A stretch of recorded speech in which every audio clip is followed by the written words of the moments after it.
Good morning everyone, আমি দেবজ্যোতি এসে গেছি আপনাদের জন্য একটা সুন্দর ব্লগ নিয়ে। সবার শুরুতে আপনাদেরকে সবাইকে জানিয়ে দিই নতুন বছরের অনেক অনেক শুভেচ্ছা। আজকে আমাদের স্পেশাল ডেস্টিনেশন হচ্ছে ভিক্টোরিয়া মেমোরিয়াল। আজকে আমরা রয়েছি এই মুহূর্তে কৃষ্ণনগরের রেল স্টেশনে। আমরা এখন ট্রেন ধরবো।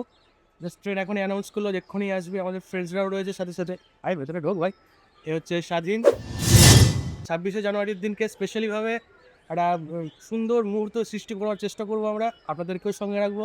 আশা করি ভালো লাগবে আপনাদেরকে। Happy Republic day, independence day. গরু कैसे कैसे लोग रहते हैं यार यहाँ पे। চলুন এগোতে থাকি।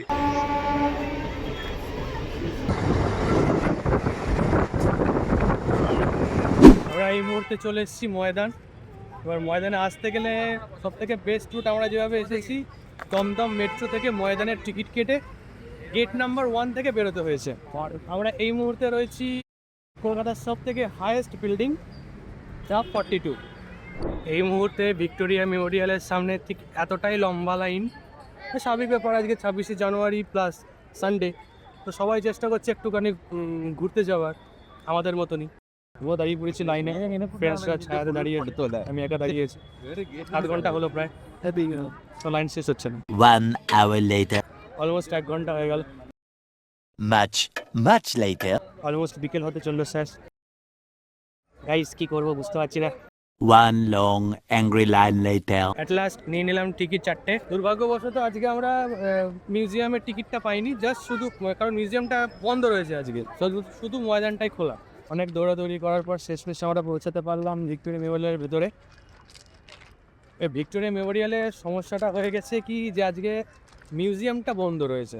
এই মিউজিয়ামটা আমি আপনাদের সঙ্গে শেয়ার করতে পারবো না, জাস্ট আমরা শুধু ময়দানটাই ঘুরতে পারবো, সেই সুযোগটাই আমরা পেয়েছি। তো একটু খারাপ লাগছে, তবুও যতটা পারা যায় এনজয় করা যায়। এইটা দেখছেন, এটা হচ্ছে ভিক্টোরিয়া মেমোরিয়ালের একদম ফ্রন্টের দিকটা।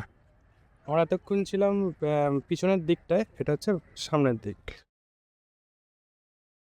তো ফাইনালি আমরা ভিক্টোরিয়ার বাইরে চলে এসেছি। ভিক্টোরিয়াটা আজকে যতটা পারা যায় কভার করে ফেলেছি। জাস্ট ভেতরে মিউজিয়ামটা দেখানো হয়নি, কারণ ওটা ওপেন নেই। বাইরে ময়দানে যতটা কভার করা যায় আমরা কভার করে ফেলেছি। তো এখন আমরা ভিক্টোরিয়া থেকে বেরিয়ে চলে যাচ্ছি। আজকের মতো ভিক্টোরিয়া কমপ্লিট। আর একদিন আসতে হবে জাস্ট ভেতরের মিউজিয়ামটা দেখার জন্য। তো সাথে আমাদের হিরো হিরন। তো দেখা হচ্ছে আপনাদের সাথে পরের ভিডিওতে। টাটা।